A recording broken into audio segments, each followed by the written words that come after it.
ഞാനിപ്പോൾ നിൽക്കുന്നത് ദുബായിലെ സബീൽ പാർക്കിൽ.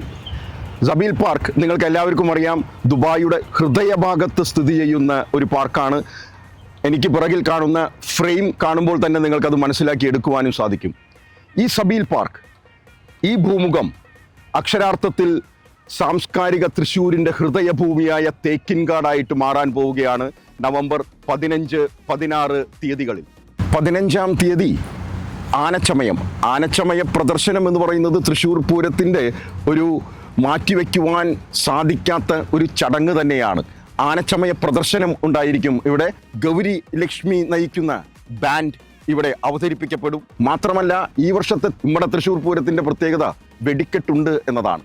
വെടിക്കെട്ടുണ്ട് എന്ന് പറയുമ്പോൾ സ്വാഭാവികമായും സാമ്പിൾ വെടിക്കെട്ട് വേണം. 15-ാം തീയതി വൈകുന്നേരം ഇവിടെ ഈ കാണുന്ന ഫ്രെയിമിന് മുകളിൽ സാമ്പിൾ വെടിക്കെട്ട് പൊട്ടിച്ചുകൊണ്ട് തന്നെയാണ് ആരംഭിക്കുന്നത്. 16-ാം തീയതി കൊടിയേറ്റ ചടങ്ങുകളിലൂടെ ആരംഭിച്ചു കഴിഞ്ഞാൽ പിന്നെ പഞ്ചാരി മേളമാണ്. പഞ്ചാരി മേളത്തിൻ്റെ ആ ഒരു മാധുര്യം ഞാൻ പറയാതെ തന്നെ ആസ്വാദകർക്ക് അറിയാവുന്നതാണ്. ആസ്വദിച്ചിട്ടില്ലാത്തവർ തീർച്ചയായും എത്തണം. ഭാരതത്തിന് പുറത്തേക്ക് ആദ്യമായി തേരൊഴി രാമക്കുറുപ്പ് എന്ന പ്രഗത്ഭൻ എത്തുകയാണ് പഞ്ചാരി മേളത്തിന് പ്രമാണം കുറിക്കുന്നതിന് വേണ്ടി. പഞ്ചാരി മേളത്തിന് ശേഷം കുന്നിശ്ശേരി അനിയന്മാരാർ നയിക്കുന്ന പഞ്ചവാദ്യമാണ്.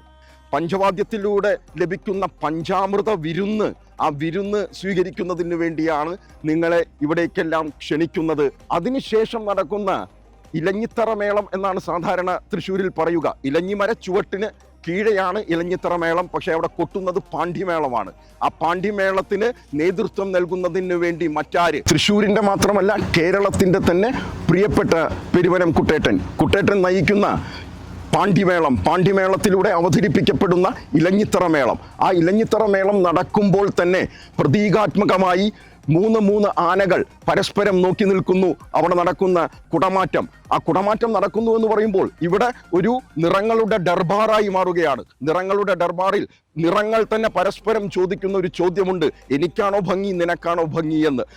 അതിനുശേഷം നടക്കുന്ന അതിമനോഹരമായ ഘോഷയാത്രയിൽ ചേലക്കര ബ്രദേഴ്സിന്റെ നാദസ്വരം, അത് ആസ്വദിക്കുക തന്നെ വേണം. കേരളത്തിലെ വിവിധ കലാരൂപങ്ങളെ ഉൾപ്പെടുത്തിക്കൊണ്ടുള്ള ഘോഷയാത്ര ഏവർക്കും കണ്ണിനിമ്പം മാത്രമല്ല ആവേശവും പടർത്തും എന്ന് നിസ്സംശയം ഞങ്ങൾ ഇപ്പോൾ തന്നെ അടയാളപ്പെടുത്തുന്നു.